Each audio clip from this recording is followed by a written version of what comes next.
Welcome to the Scientific Sense podcast, where we explore emerging ideas from science, policy, economics, and technology. My name is Gil Eapen. We talk with world's leading academics and experts about their recent research or general areas of topical interest. Scientific Sense is an unstructured conversation with no agenda or preparation. We cover a wide variety of domains where new discoveries are made and new technologies are developed on a daily basis. We are most interested in how new ideas affect society and help educate the world how to pursue a rewarding and enjoyable life rooted in science, logic, and information.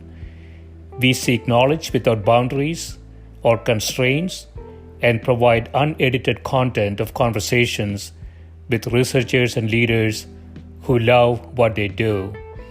A companion blog to this podcast can be found at scientificsense.com, and this podcast is available on over a dozen platforms and directly at scientificsense.net. If you have suggestions for topics, guests, and other ideas, please send them to info@scientificsense.com, and I can be reached at gil@eapen.info.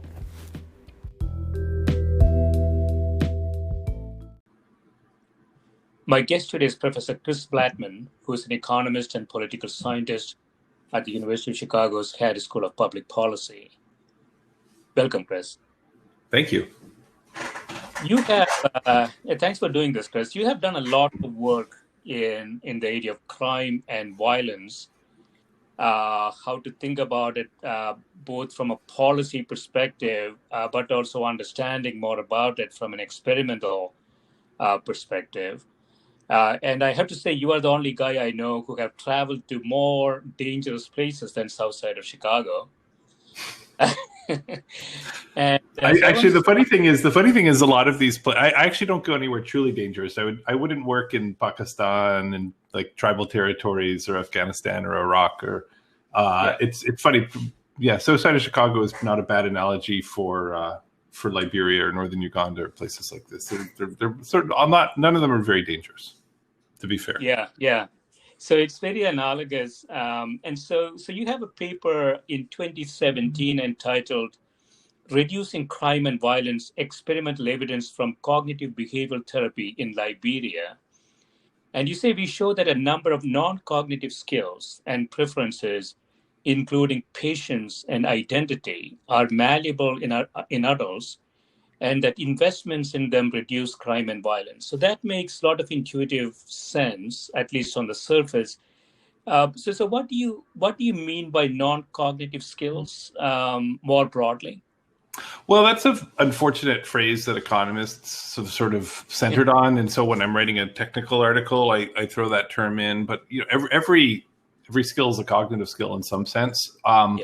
What as you or your listeners might know, generally people are sort of using that as a catch-all for soft skills or other skills, and it can include everything from our abilities to sort of exert self-control to something as wildly different as sort of our tastes for being a good person.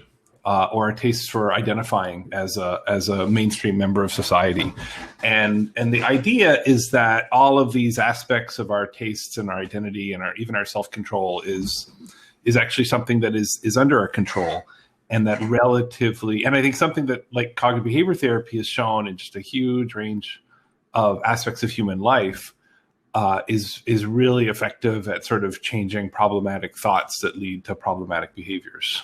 And so that's just something I knew very little about, and I just stumbled upon in Liberia, this little innovative program, and that's kind of a big part of a lot of what my work stemmed from. I just go to these places, I look for people who have what seem like maybe kooky ideas or things that have no business working the way I think I understand the world, but then everything points to them working. Yeah. And I try to work with them to figure it out what's going on and scale it up and test it. Yeah. So So you mentioned patience here. So if I abstract this just a little bit, Chris, so is it these skills that is sort of be considered to be autonomous, but so sort of personality, behavior, but as you say, they could all be controlled, they could all be managed, and perhaps training could have an effect. And so you have an experimental study in Liberia, right? Which is a very interesting study. And there are four cohorts of people there. Do you want to talk a bit about sort of the design of the study? Sure. So, I mean, maybe stepping back, what happened is I was in Liberia looking for various programs, mostly working outside the capital, when I came to realize that probably to the extent the country was going to grow and stable again, it wasn't going to be from these sort of former rebels and potential mercenaries who are off in the gold and diamond mines, which is where I'd been working, and I'd done some other studies and work.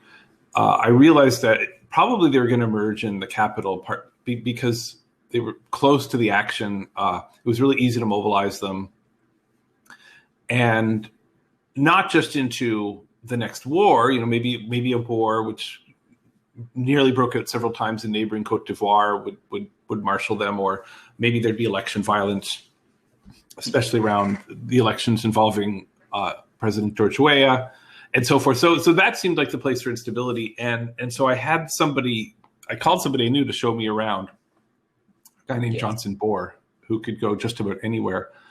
And I wanted to understand sort of the fabric of life of these young men. And so we went to he could take me to a drug den run by the former government head of the anti-terror squad under a previous regime, or he could take me to the mobile phone fencers, or he could take me to the pickpockets, because he knew them. He had relationships with a lot of them, being sort of an outreach and social worker. And we just talked to them. And every time we do that, we'd leave a drug den or something, and somebody would come up to me, and come up to him rather, as we're leaving, maybe shining shoes across the street or selling shoes out of a wheelbarrow or something. And he'd greet Johnson very excitedly, and they'd catch up, and I'd say, well, how do you guys know one another? And the first time the guy pointed to the drug den, and he said, well, I used to be like those guys, and then I went to Johnson's program, and now now I changed my life. And I was like, oh, and then that happened the next day, and it happened the day after that. We'd keep meeting these young men, say, oh, I used to be like that pickpocket, and then Johnson really helped me turn my life around. And so I said to Johnson, like, what is this? Tell me again about this program. And he talks about like personal transformation and all of this. It didn't make any sense to me. And so I actually had him write it down. I was like, okay, let's go. We sat in front of a computer for a few days in a bar, and we just wrote down activity by activity, day by day, what they do. Yeah. And my wife's a psychologist. And we actually do a lot of our work together. She was off in the gold and diamond mines I mentioned, helping run one of our other projects while I was doing this. And when she comes back, I showed this to her, and I said, do you remember that guy Johnson? And what does this look like to you? And she says, oh, this looks like cognitive behavior therapy. Like, I haven't seen it quite like this before.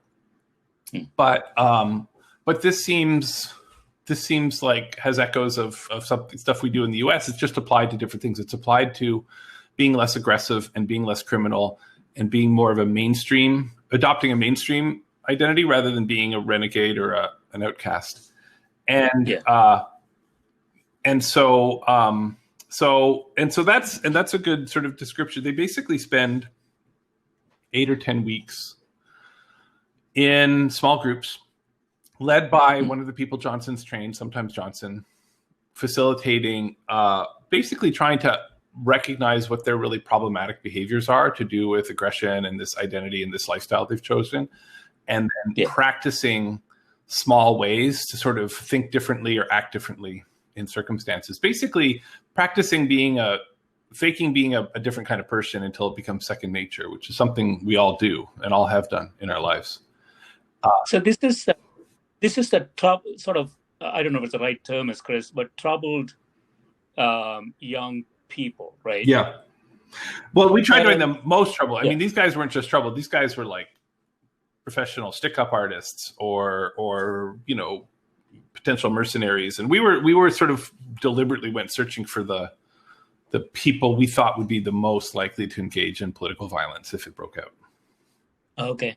And so just to get an idea, Liberia, what is the sort of the demographics? What's the population of Liberia? Right. It's a tiny country. A lot of people might struggle to think about where it is on a map. It's a former American colony in a sense. It's where blacks from free blacks, mostly freeborn blacks, returned in the early middle 19th century from places like Maryland and Virginia and whatnot to Africa. And it was the place where the Americans assisted them in settling. And then, of course, there's a huge indigenous population that's intermingled. But it's tiny. It's on the coast of West Africa. It's right beside Cote d'Ivoire. It's maybe just 4 million people. If the roads are any good, you could drive across it in a day. The roads are not very good, so it takes days to get across it. But it's this little country on the coast. It's tropical. It's I think it's the wettest country in the world because it's basically just a lot of tropical rainforest and swamp hugging the coast. And it's pretty young, like a lot of countries in that region. And it's pretty poor. Like when people rank countries on the Human Development Index, it's about 1 or 2 notches below Afghanistan. So it's not in a good place. Yeah. And so per capita income in the hundreds? Oh, that's a good question. I don't probably. I mean, the way to think about it is like the average person has a roof over their heads. It's not a particularly nice roof. They can eat 3 meals a day of relatively limited, variety. So it's not it's not starvation or anything, but it's a high levels of underemployment. People basically living on a couple dollars a day at the median is. But I don't actually have the recent statistics at my fingertips. They didn't really have the data back then. When I was there, they'd had just recovered from 15 years of political instability and war. So, it's a guessing game as to how much, it's just a made up number, the GDP anyways. Right. So cognitive behavior therapy, CBT. So this is basically sort of a therapist providing guidance.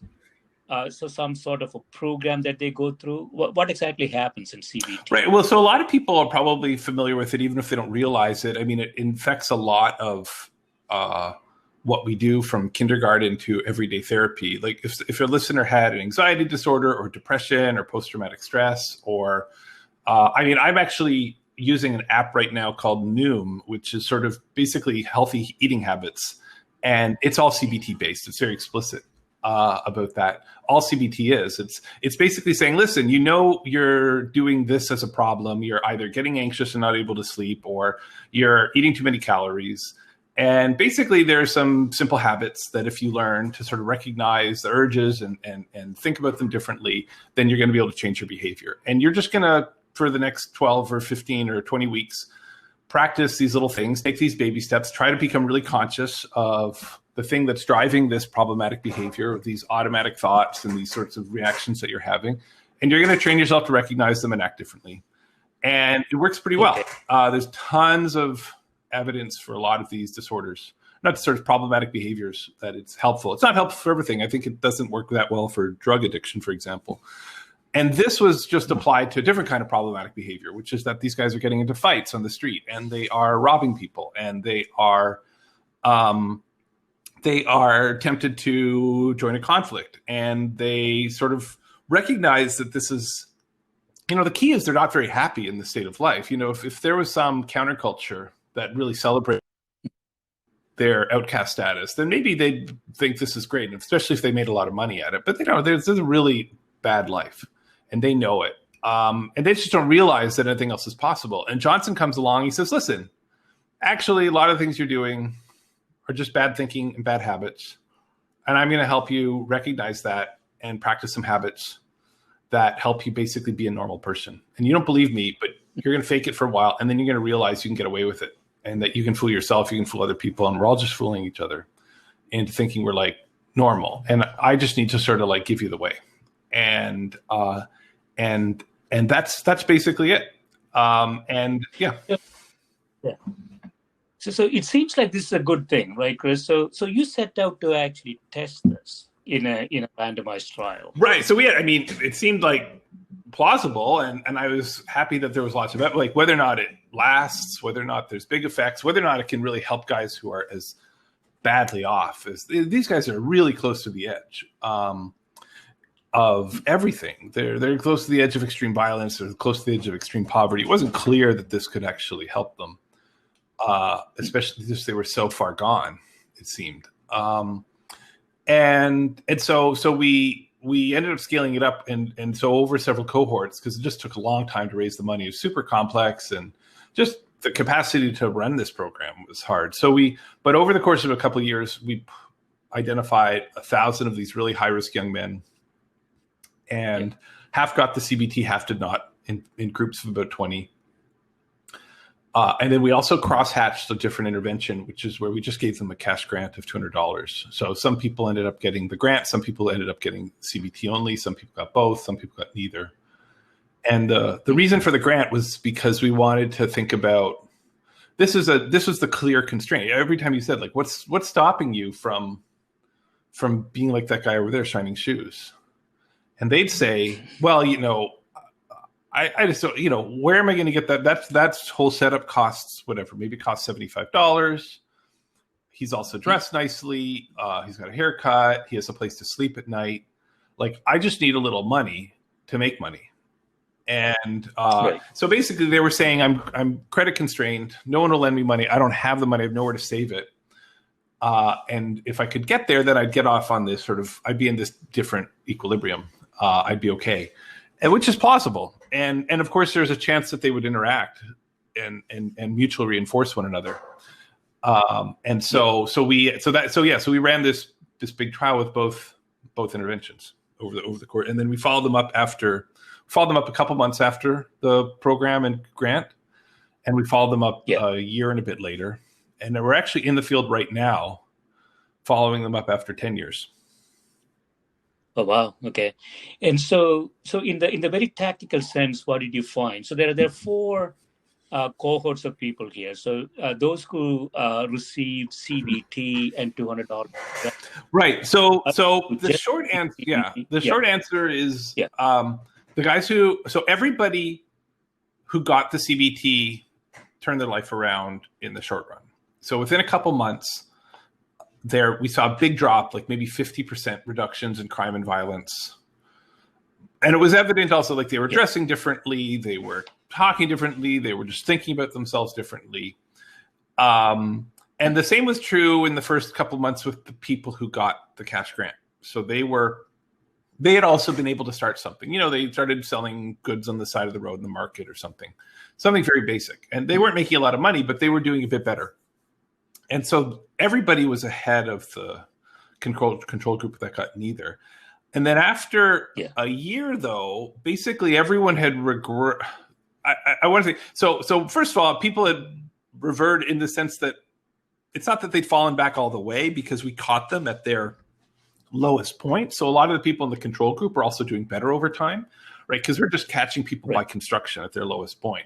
But after a year, the people who only got the cash or only got the therapy don't look that different from the control group who got neither. The CBT people are a little bit better off, a little less violent, but it seems to have receded. Whereas the group that got both still has sustained these really large reductions in crime and violence and big changes in behavior. They're not making any more money. It turns out everybody keeps getting robbed, or the police confiscate their goods, or weather or something destroys. So if there's no secure property rights, then guess what? You can't accumulate capital, and it's hard to make money. So everybody's poor again after a year. But the guys who got the CBT and the therapy have really drastically changed their life. Like, basically half of them have maybe stuck with this way of life, but half of them have changed and sustained a different kind of life. And we think, we don't know for sure, we think what's happened is the CBT is so practice-based, right? It's learning by doing. Yeah.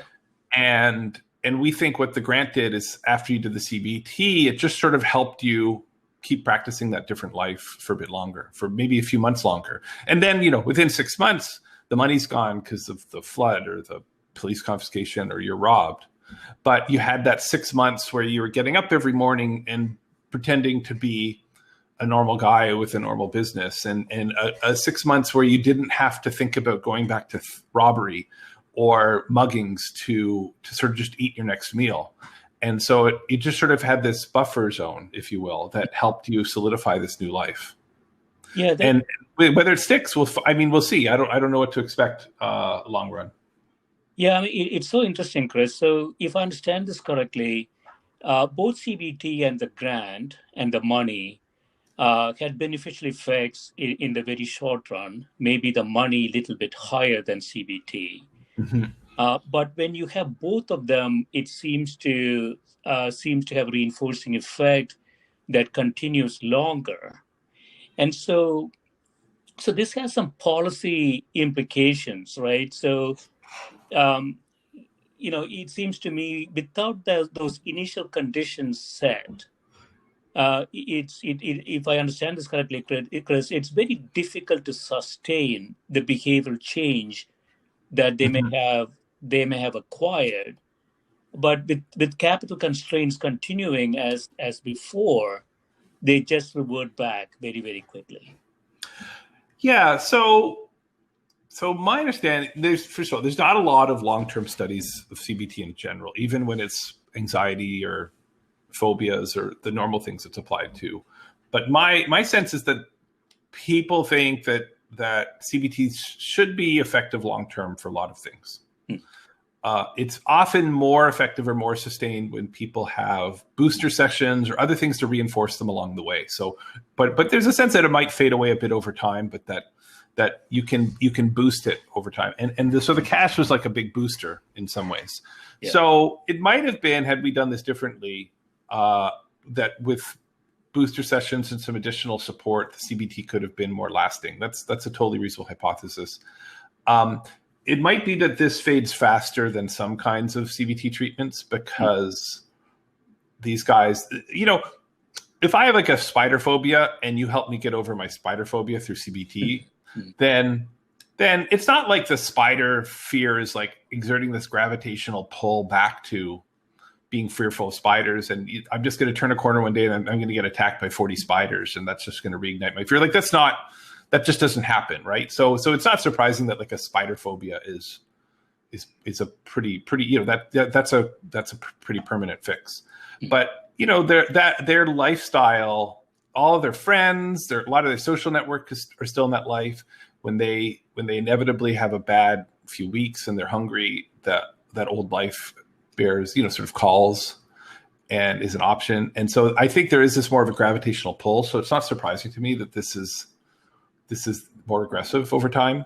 It was funny, at the exact same time, we didn't know about it, but at the exact same time, some people who are now close friends and colleagues, but I didn't know them at all then, were running a very similar experiment in Chicago high schools with the CBT program, not without the economic aspect. So it was just the one treatment. And they found very similar results, like really big short-term results, but a year or two later, the students were sort of back to normal levels of delinquent behavior. So now it turned them off during a really high delinquency period of their life. So that's great. So it's super effective, cost effective, but again, it was sort of temporary. So maybe there's this gravitational pull.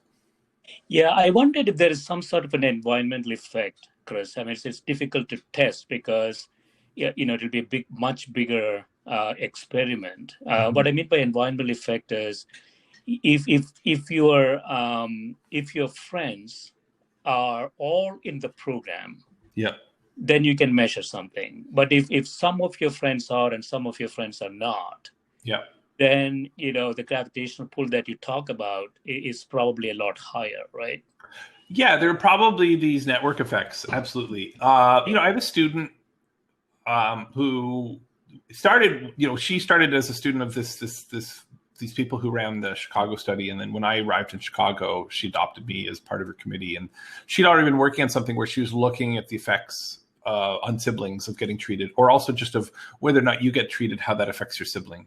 because these CBT programs are increasingly common in U.S. public schools. And so, and what she's found is things that are supportive of that. Nothing's concrete, but she's finding things that point in that direction. So I agree that would probably, and we anticipated that would be true. But if we designed the study in that way, in like randomized groups, we never would have had we never would have been able to get any precise estimates. So we had to sort of do this much more individualistic approach, which is the normal CBT thing to do. But I think you're right.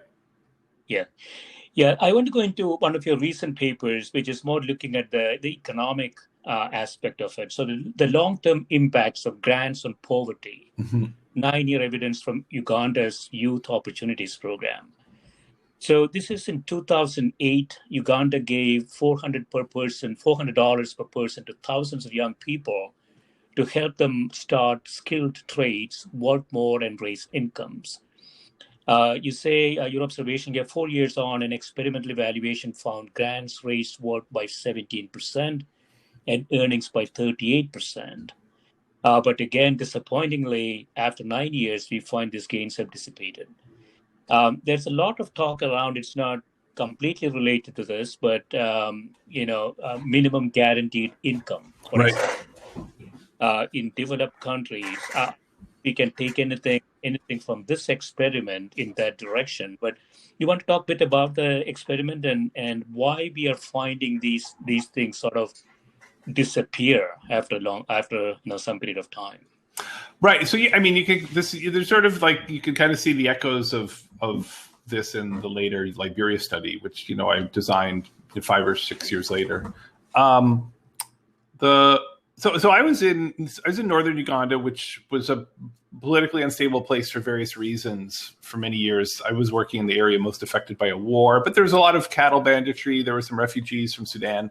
The whole broader region was a bit unstable. But when it stabilized around 2005, the government in the much more stable and growing south and central Uganda wanted to plow in resources and just sort of help the north catch back up. And so this was they had a whole bunch of schemes to do that. And one of them was, the sort of the dirty secret of a lot of foreign aid the last 15, 20 years is governments want to get a lot of money out the door fast. It might be the British government, or it might be the Ugandan government with British money, or a World Bank credit, which was the case with this program. And they don't want to give people cash. And so what they decide, they say, well, we'll start like a community development grant. And the community will get this to, build schools or start businesses or things. And then they just drop $10,000 or $20,000 on that community out of a helicopter practically. And it's basically a cash grant. Sometimes it's to a group, sometimes it's to a village council, sometimes it's to individuals. And so they were doing a lot of experiment, quote unquote experimentation, in the sense of like they were trying out lots of ways of dumping cash in fast and big ways on lots of people, but nobody was really studying it in a rigorous way to sort of say, would this work? And they wouldn't even call it cash transfer programs, partly because it wasn't just a pure cash transfer. They were doing other things. Maybe there was a little training, but they, but also it was like politically, like the whole idea that you just give some poor person cash. Of course they'd waste it. They drink it, they'll waste it. They'll make bad choices. So there's this sort of paternalistic attitude that we just can't give people cash. Right. And which was totally plausible. I actually thought it was a terrible program when they asked me to study it. I was like, oh, this is gonna be a disaster. Why would you give these bozos cash? Like it's like some 22-year-old getting, 20 times their annual income, or not 20 times. That's not true. Like one or two times their annual income in one go. It's sort of like when I was 22, if someone had given me like $100,000 or whatever, like 2 times somebody's annual income was in Canada, which is where I was, I would have made short work of that money. So I had a low opinion. But I think that turned out to be wrong. So and that was sort of the start of a lot of experiments I've had, or just have some theme of like giving money to the last people you would ever give money to, where eventually the ultimate, the absolute extreme of that was, of course, going to Liberia and finding mercenaries and street youth and thieves and saying, what happens when you give them cash? And actually they do well. Even those guys are doing fine. So that was a big government program, and they asked me to evaluate it. And so once again, we organized this big randomized control trial where we had several thousand people receiving it and several thousand people not. And then we initially followed them up after 2 and then 4 years. And then the paper you saw is going back after almost 10 years. Yeah, and it's surprising. You say little effect on mortality, fertility, or family health or education. And so this concept that you can give a capital money and that individual will then use it optimally to improve her situation, I think it's not necessarily true, right? I think it actually was. Everything in retrospect makes a lot of sense from like basic microeconomics. So if someone was to like find an American kid and give them a huge sum of money, it's not clear to me that person's life would be that much different 20 years later because they just there's nothing. If I need to go to school, I can get a loan. If I want to start a business, I can get a loan. Maybe if it's a young person, like I have a little bit of difficulty, but I don't really face huge barriers unless I come from a really underprivileged background. And then that money might make a big difference. I might actually be able to start something I couldn't otherwise.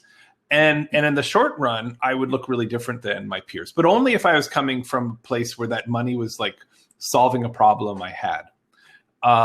And that's actually what this was doing in Uganda. It was saying, well, actually, most young people are like that really underprivileged American. Most people have no access to credit. There's no such things as loans. I mean, there's microcredit, but the loans are 3 months long and the interest rate's like 200% a year. Like that is not a vehicle for investment. So for all intents and purposes, people don't have credit. They also can't save. Like if you go to Liberia or Uganda, for every, here we grumble if we only get like a percent would be like a terrific savings rate on and a few percent is a great return on your mutual fund. But your nominal interest rate in a lot of poor countries is like -5 or 10%, meaning you go to the local informal bank and for every $10 you give them, they keep $1. And then inflation's like 15%. So before you know it, your real interest rate is like -15, -20, -25%. So you save cash and it just sort of melts away over time. So you're also savings constrained. So if you want to save up to start a business, you need to, it's really hard. And so giving somebody a cash grant is a way to sort of catapult them forward and let them start something. And that's what people did. You go to poor countries. And I haven't seen evidence from the U.S., but if you went to underprivileged Americans, people who could be entrepreneurs but are credit constrained, can't go to college or can't start a business, they invested. They make good choices on average with that money. They catapult ahead. And that's what we found after 2 and 4 years. And it led to sort of that plus some other results from other people on cash transfers generally led to a lot of exuberance, which I think is partly deserved. But what we found, at least in this one case, and I think people are starting to see elsewhere, to a degree, is to say, well, after long enough time, what would have happened to me if I didn't get that grant? Well, I still had good ideas. I still knew what I wanted to invest in. I couldn't borrow easily. I couldn't save very easily, but I could find ways to save a bit. And so eventually what we saw in Uganda is the people who didn't get the money scrimped and saved and eventually was able to start something of their own. And so they caught up. And which is good. That's great news. That just means, they're in a growing, functioning economy. And so they weren't in a poverty trap. They got pushed. So this cash grant sort of catapulted this generation forward, 5 or 10 years sooner, that's a great return on investment. And it had some positive effects. They've got more savings and they've got, more assets. And so there are some long run effects that are positive that you kind of expect because you got catapulted ahead. But it's disappointing because we didn't transform lives, but it's also hopeful because we sort of said, well, actually people aren't so stagnant. People aren't trapped in this rut. I wondered, Chris, the giving money is one policy. Microfinancing has had some successes. I don't know the data in places like India and Bangladesh. And so maybe, there is a difference between financing something than, sort of an unconstrained endowment. Well, so yeah, if you could It- give somebody a very low interest rate loan, it would have effectively the same effect. And maybe that would be better for society because you get the money back and you could give it to somebody else and it wouldn't be as costly and or have a big dead weight loss. Somebody has to pay back that loan or grant, or somebody had to pay taxes for that grant. But here's the thing. No, find me a low interest, even medium rate microfinance anywhere in the world. Like I said, usually the interest rate is 5, 10, 20% per month. Because the transaction costs are very high on these. Even the nonprofits, these aren't like money grubbing money lenders, although they are also charging high rates. This is like the NGOs run by well-meaning community leaders.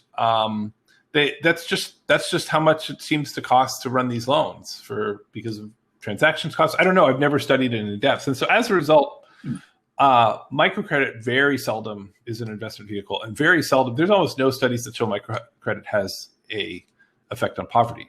People love it. Like if you give people a borrowing option, even a short-term one, they use it. It's like, so I always say microcredit's like microwaves. Everybody's happier they have one. And if you give me a microwave, I'm going to be happier because it's like I get this consumption value from the microwave. I get this value from having more of a portfolio of borrowing in my life, but it's not going to make me that much better off in material terms. Mm.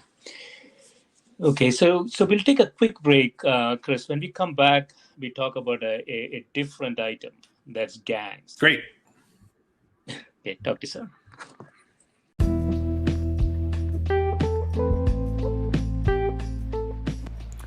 This is a Scientific Sense podcast providing unscripted conversations with leading academics and researchers on a variety of topics. If you'd like to sponsor this podcast, please reach out to info@scientificsense.com.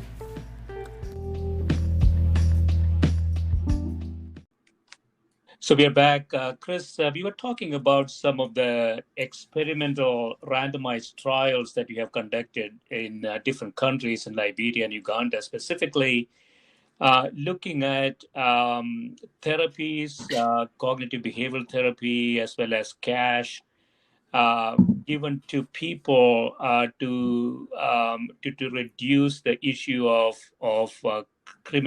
crime and violence, as well as poverty, and it seems to have mixed results. It has clearly tactical benefits, but in the long run, things seem to revert back to the norm. So you have another paper that is going to come out in a week or two entitled Gang Rule, Understanding and Countering Criminal Governance. I find this paper interesting. So you have a quote here: strong states provide order, regulate everyday life, and collect taxes as the sole legitimate user of violence in society. You say when traditional leaders or NGOs provide order, they do not necessarily undermine the government.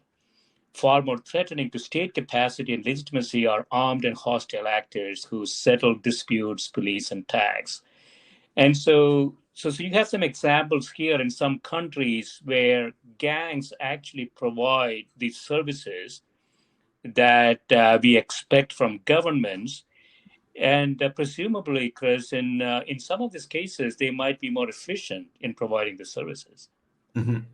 Is that what you find? Well, yeah, exactly. So this is part of like a bigger, longer term project on gang organization, and happens. A lot of my work right now happens to be in Colombia, in the city of Medellin. Yeah.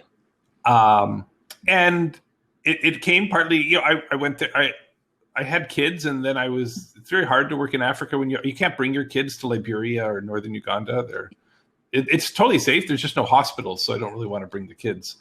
And so I started looking for places that were relatively developed but have violence, and I started working in Colombia. Yeah. And when I went there with a postdoc that I was working with, who's from Medellin, what not even he really realized, in spite of working on crime in spite of being from Medellin, in spite of before becoming a PhD student, he was actually in the government, the regional government, working on security issues. And he had no idea that just the number and the depth and the organization of gangs in the city, street gangs called combos. Yeah. And not only that they were sort of like drug gangs everywhere, they run the local drug corners, and they run, the loan sharking. That was true in the U.S. as well. But these ones actually seem to govern their neighborhoods to a degree. And what we realized is that this is super common. The Taliban do this. The Colombian guerrilla, the FARC did this. Gangs, they do this in the United States and in the Texas and the California, and to some extent the Illinois prison systems. They govern the lives of civilians, where here civilians are the other inmates.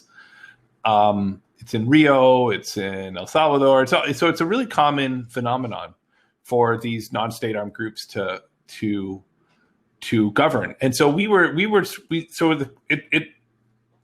the broader project was just, well, let's understand, like, how are these gangs organized? Like, there's just no information, like, on career paths or internal organization or the market structure and profit, margins and things of this nature. What are the economics? But then why would they govern? I was just really curious and just to understand why they ruled. And so this was a paper that grew out of what's now maybe 4 years of a lot of qualitative interviews, a lot of sort of some economic theory, collecting a lot of data, and then eventually running an experiment.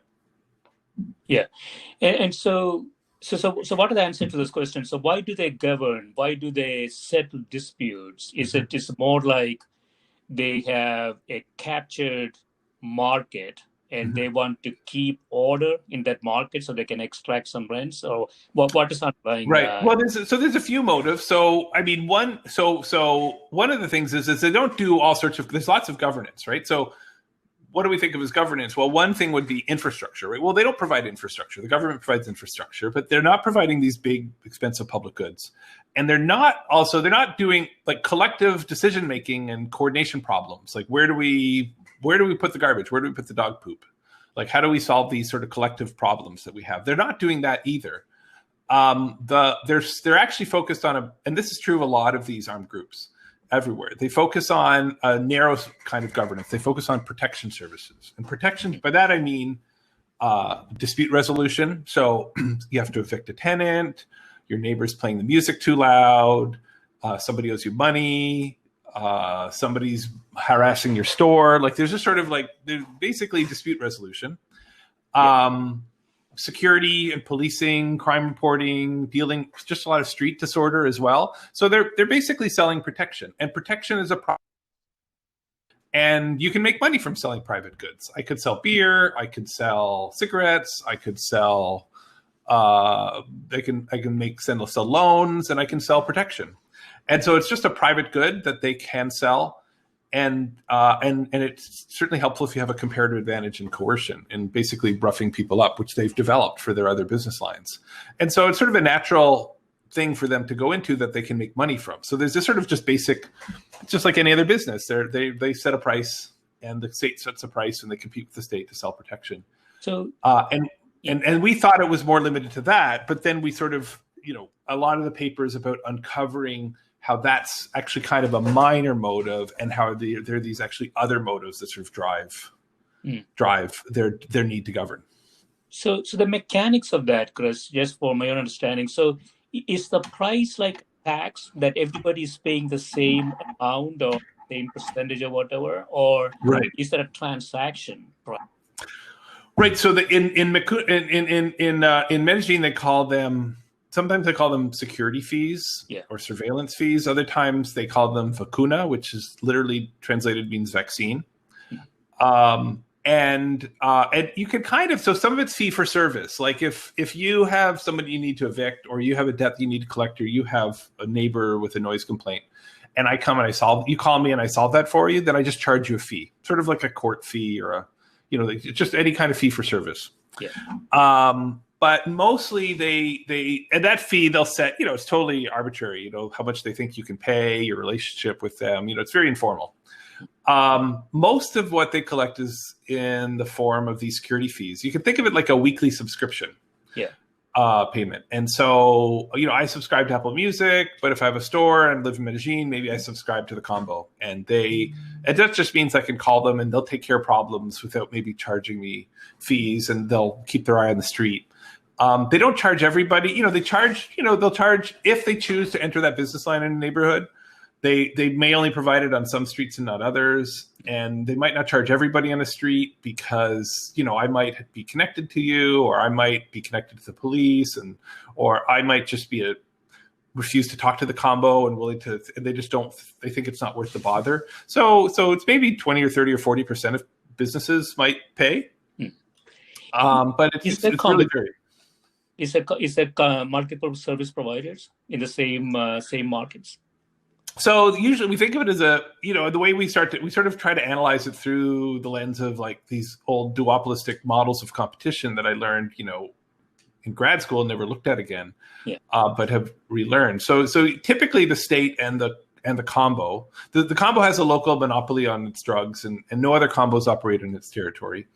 And so the market for protection is mainly between the state and the combo. There are community leaders and there's lots of informal local governance. And in any community in the world, there's always big men and women and people who will solve problems for you. So it's never a true duopoly. But for the most part, like the main providers are the state and the combo.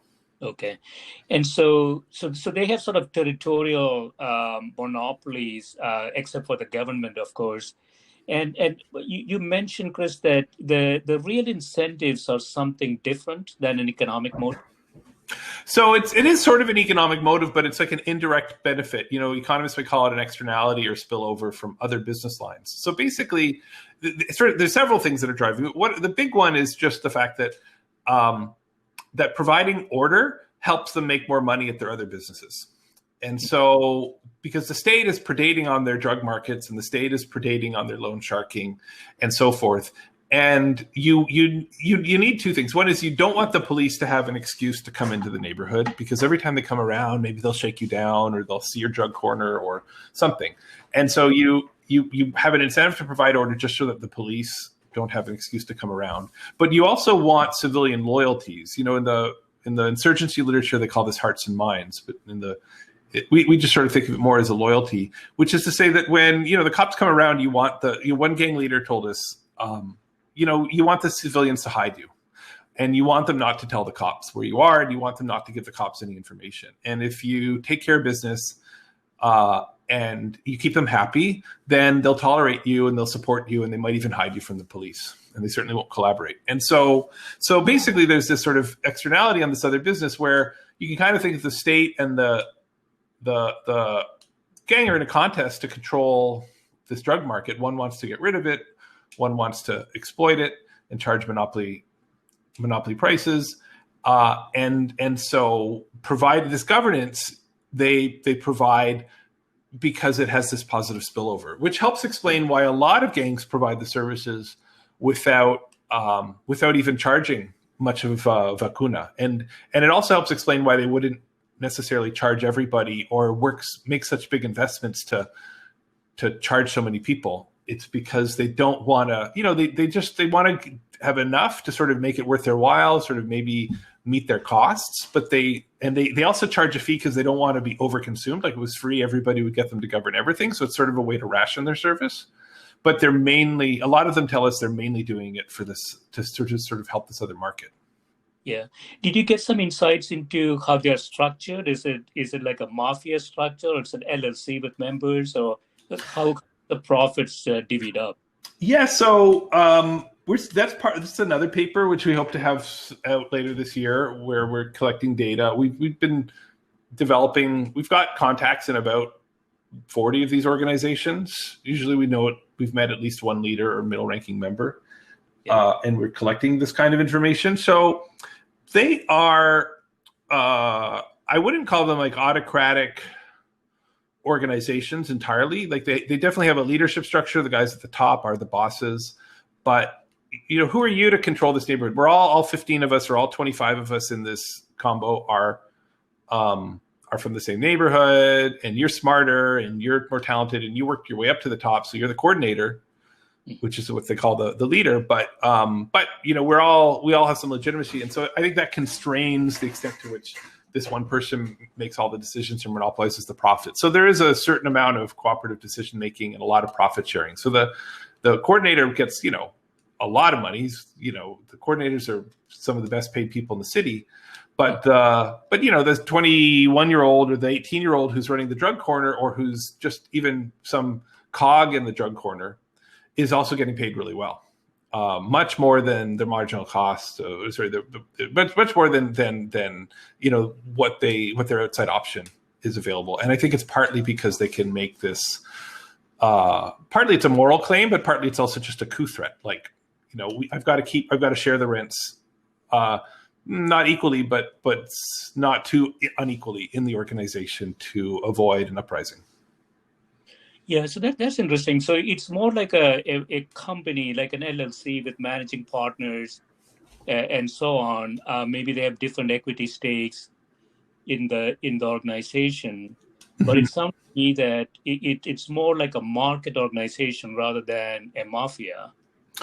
Yeah, I mean, I'm not sure. I mean, I'm not so sure. I don't know about I guess I hope to know what you think about when you're saying like a mafia organization, because I'm not sure that street gangs or mafias are that much differently organized in the United States. Sicily, I know a little bit, but I actually don't know this aspect of their organization. Oh, maybe this is my bias. When I think about a mafia, I think of this autocratic, the top guy can do pretty much anything.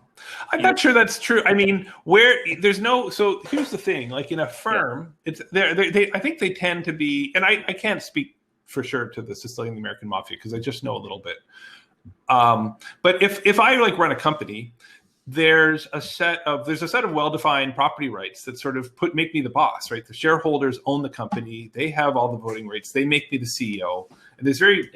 And then like an employee has just almost to say they can threaten to leave or they can organize and strike, and that gives them some bargaining power. But at the end of the day, the kid who's like the most junior person in a partnership or who's in some company has no say whatsoever.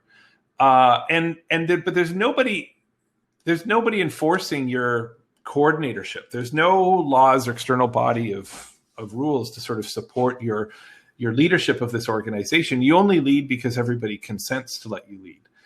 And so there is a sort of revolution constraint that sort of binds you. You have to keep everybody happy. And this is true of any mob organization. And so you piss people off too much, or you don't listen to them, and they'll knock you out. Right.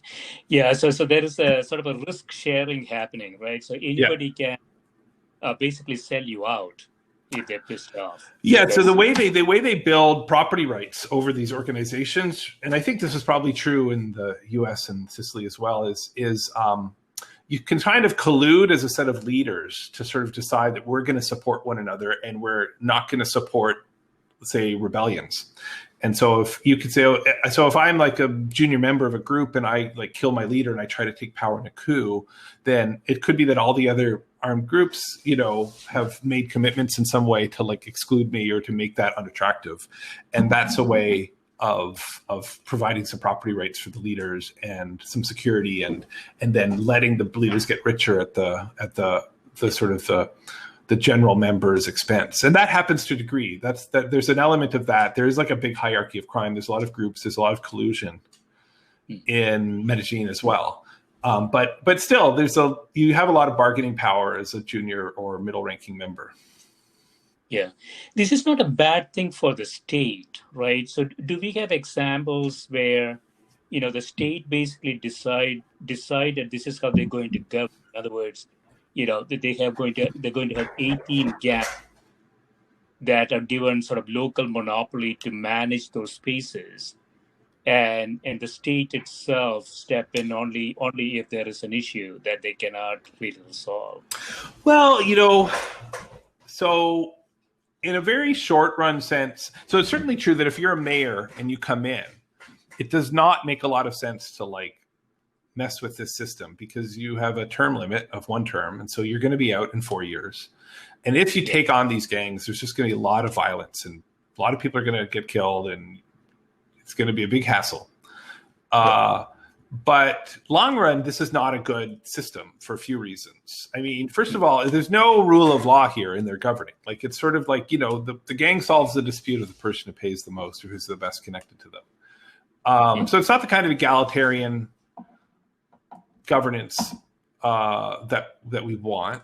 In addition, it's like, it is threatening, these guys, this is not exactly like people's ideal. So nobody can imagine a life otherwise. Nobody would want the gang to leave tomorrow, but everyone seems to like a world where there'd be no gangs in 20 or 30 years. They just don't know how to get there. Likewise, maybe the big problem is just the fact is 400, or actually there's about 380 combos in the metropolitan area. There's about 17 higher level mafia-like organizations called razones above them. So there's almost 400 organizations. And about every decade or two, they've gone to war with one another. They maintain a fragile peace. They do collude. It's not in their interests to fight because they don't like dying. It interferes with their business. But it's a fragile equilibrium. And so every 10 or 20 years, there's been a big war. And in those moments, Medellin becomes the most violent place on the planet, literally, by a large margin. And that's bad for everybody. That's especially bad if you're a gang member because your mortality rate is really high. So it's not so long run. It's not really a peaceful equilibrium for a city to have this, and so they'd like to get rid of it. They don't really know how, and that was partly what the paper was about. And one of the things we discovered basically through an experiment, but also by doing some quasi-experimental analysis of like a really long run effort to increase state presence, is that we found that actually because they have this other, like normally if this was just a market, if it was just that plain. I sell protection, the state sells protection. If the state sort of decided for its own reasons that it wanted to crowd the gangs out, they could just provide more. If this was a normal market, if they were just like selling, whatever, loans or something, they could just crowd the gang out by providing more. And that was kind of the philosophy that a lot of people had.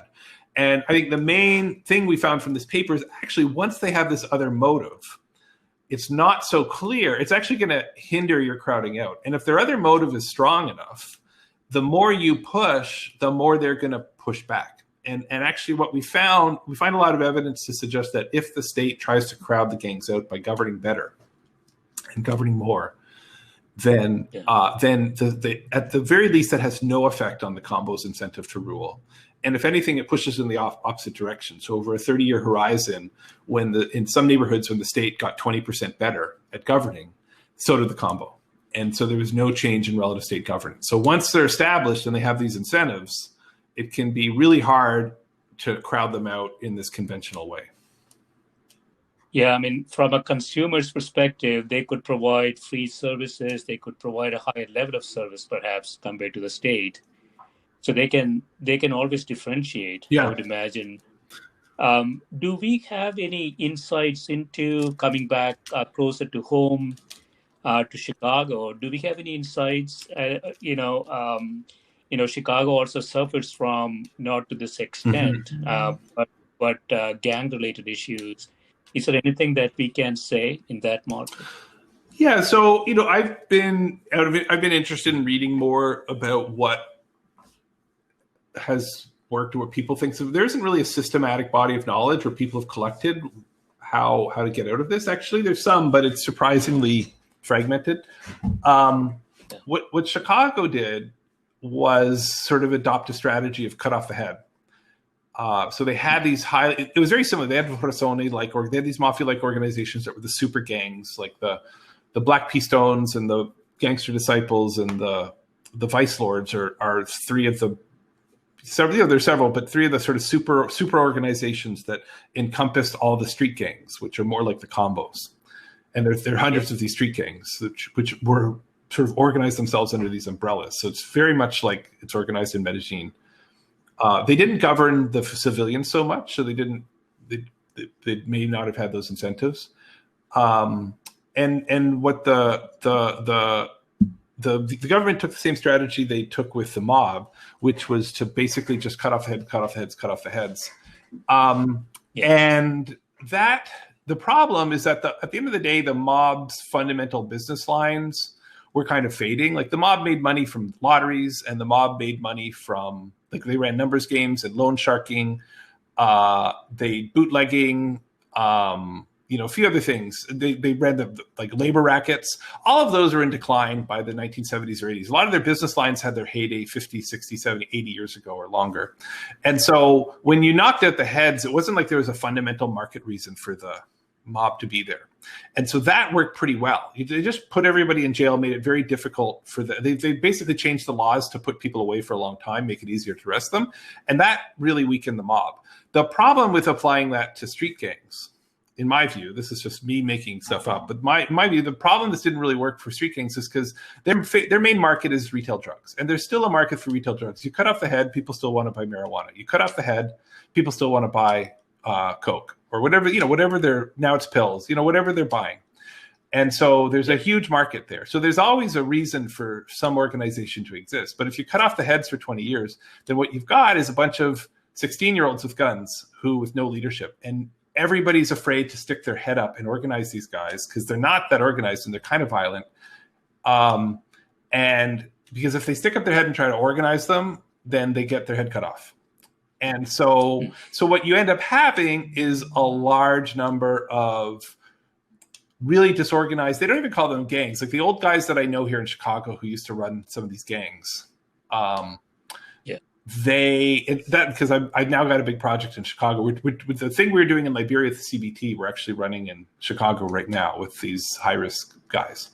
But you talk to the old gang leaders, and they're like, these guys aren't gangs. Like when we were young, we had organization, we had hierarchy. We listened to the old guys. This is just their mobs and cliques. And that's what they call them, mobs and cliques. And it's just a group, you live in a block, and it's a group of a few, 18-year-olds, and you sell, and you defend your territory, and you've got some stupid dispute with the guy 2 blocks over, and you keep shooting, and you're in the cycle of violence, this feud, and it's a mess, and there's nobody to organize it. Yeah. And so that's the consequence, potentially, of this cutting off the head strategy. Yeah. So in conclusion, Chris, from a policy perspective, so these are all sort of symptoms, right? So we see this in a lot of different countries, developing countries, underdeveloped areas, crime, violence, poverty, gang-related issues.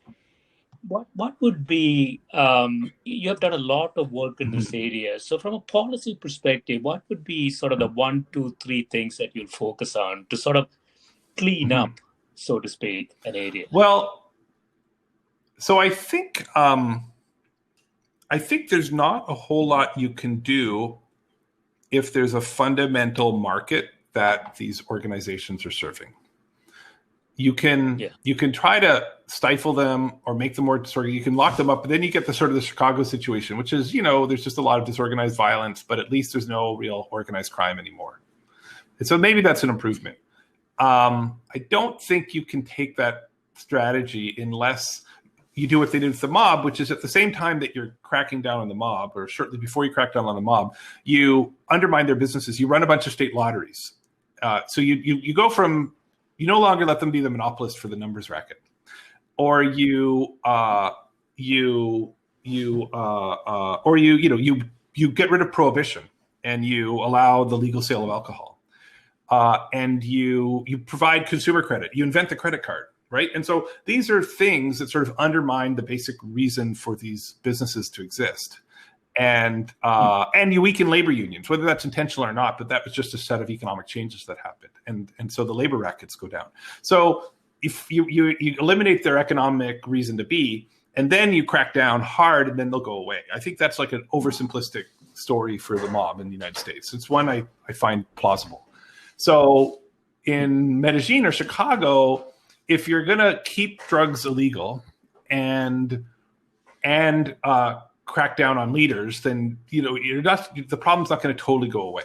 So, but legalizing drugs is hard, and it's problematic for its own reasons. At the very least, I think legalizing marijuana is probably a step in the right direction. In Medellin, they could get rid of a lot of the business lines by just consumer credit, having that same revolution. It'll come eventually. Yeah, but the hard part is, what do you do with the pills and the hard drugs? And there's a fundamental market that they're serving. There's consumer demand, and this is like the fundamental problem. I don't know the solution to that. It might be that legalization is the best of a set of bad options, but I don't know enough to say that.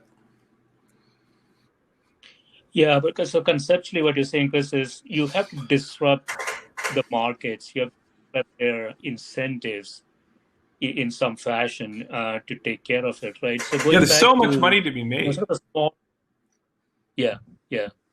So small systems like Liberia, for example, I wondered, the network effects that exist. At least from, I'm just hypothesizing that unless you can lift all 4 million in Liberia, as an example, above the poverty threshold, any local impact, you will see some local benefits for a period of time, but it's going to get, just like you're finding in the data, that it's going to get back to where it started. And so you need some sort of a systemic uplift for the entire country. That's contrary to like what a lot of criminologists argue, and I'm sympathetic to that. So my friend Thomas Apt has a great book. He was at Harvard. He's now left for a think tank whose name escapes me. He's got a book called Bleeding Out, which is mostly about how to tackle violence in the United States. But the same principles could apply anywhere, including Liberia. And this is actually to say that actually the people who are violent is usually, if we're talking about violence, if we're talking about like poverty, like, yeah, that's a big problem. But if we're just talking about violent people, that's a really small group of people, right? In Liberia, it was a few thousand people. 4 million, most people are not shooting in Liberia right now, at least not, when the war was on, that was one thing. It's a few thousand people who are really at high risk of causing violence. In Chicago, this year, maybe 3,000 people will pull a trigger. All right. And maybe a few thousand more are at risk of pulling a trigger. That's like a manageable number, right? So the trick is actually, it would be nice if you could make them all rich, but that's not going to happen soon. And that would be a really expensive and indirect way to solve violence. So, the trick is to figure out who those few thousand people are and how do you change their incentives and opportunities. And you can do that by arresting them and cracking down, which is one strategy, and you can do that by recognizing that this is not they don't actually want to pull triggers a lot of the time. Some of them do, but most of them, this is like the guys in Liberia are half the guys that we're working with in Chicago do not want this life, and they would like a better life. And so I think some combination of therapy and jobs would actually would be a really important thing to do systematically. But again, we don't have to do it for millions of people. We just have to figure out the few thousand people and give it to them. And that solves a lot of problems. Yeah, I keep wondering, Chris, the COVID-19 here, a lot of countries talk about herd immunity for themselves, but there is no herd immunity for a local area or a country.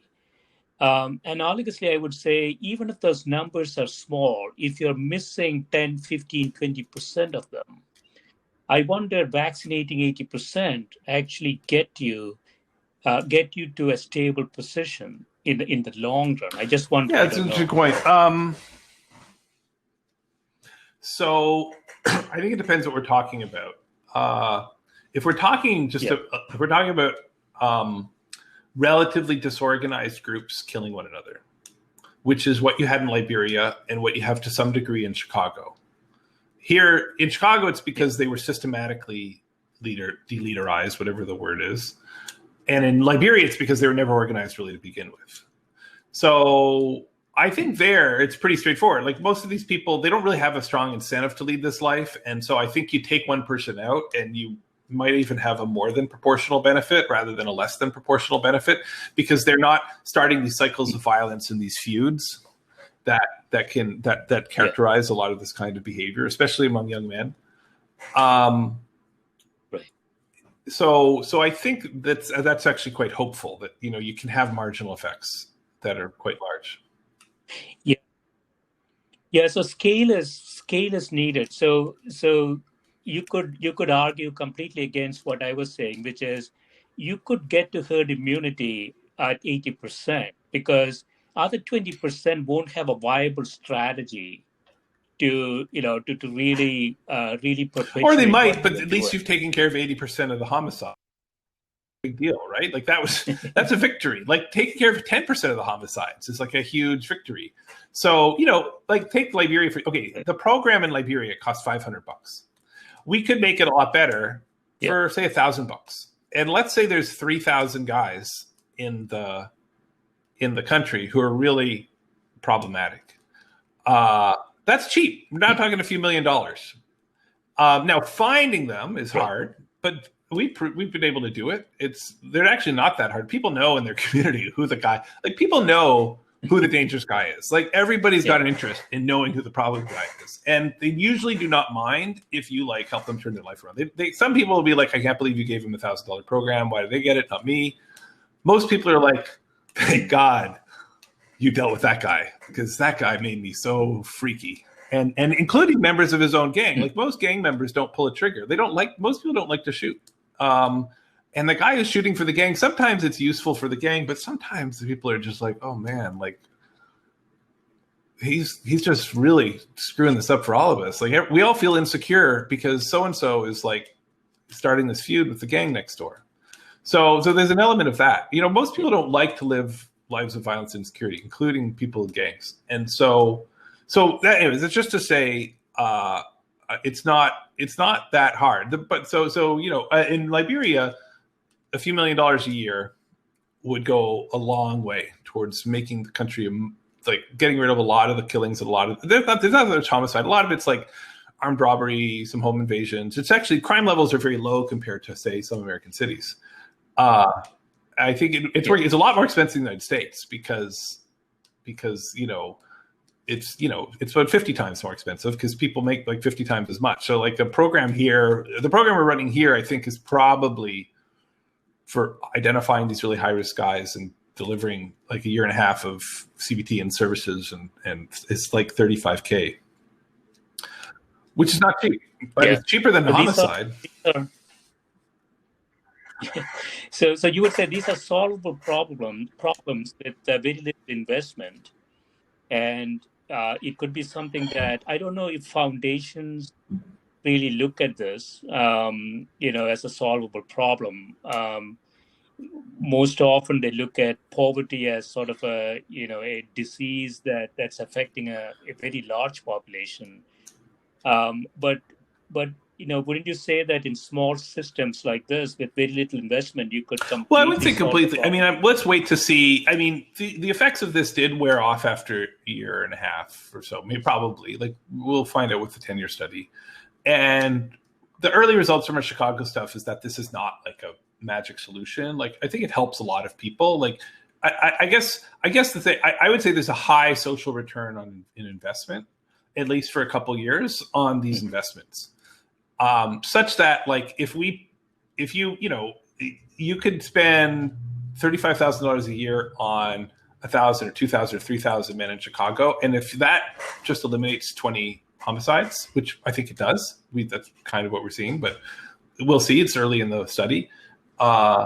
That's cheaper than prison. That's cheaper than anything else we do in criminal justice in the United States. So it's a high social return investment relative to our other solutions. You're never going to solve the problem completely. I think you can make good progress. The problem is that actually in Chicago, people are really willing to put money behind this. Private foundations have been amazing. They're really far thinking and thoughtful. It's not been my general experience. Most foundations and governments and programs don't think, you know what I'd really like to spend most of my budget on this year?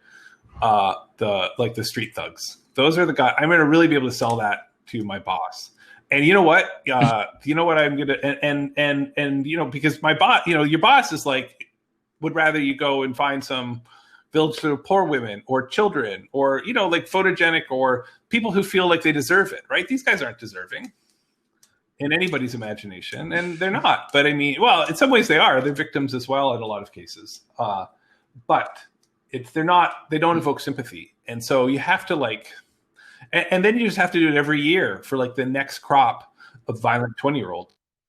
Right. And the year after that, and year after that. And Right. And and when you're running the program, you have to deal with the fact that some of these guys will keep killing. And you're like, okay, what do I do? Just think of yourself as an NGO. I'm running a program. I have these guys, like killers and whatnot, in my program because they're the most dangerous people. And then they do something really bad on site. They don't kill anybody, but they beat up someone who works for the program. Do I kick them out of the program? And on the one hand, of course, it's partly even consistent with CBT, like there has to be consequences, but also I can't like give up on these guys, because if I kick him out, he's just going to kill somebody instead of just beating them up. And so that makes sense. But if you're running this program and these guys are like beating up somebody every 6 months in your program, like what do you do with that? It's hard. It's really hard to work with this population. This has been great, Chris. Thanks so much for spending time with me. Yeah, good luck with this research. Thanks. It's really important.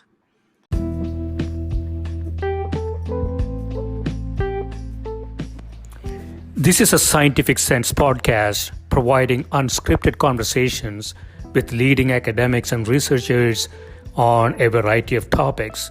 If you'd like to sponsor this podcast, please reach out to info@scientificsense.com.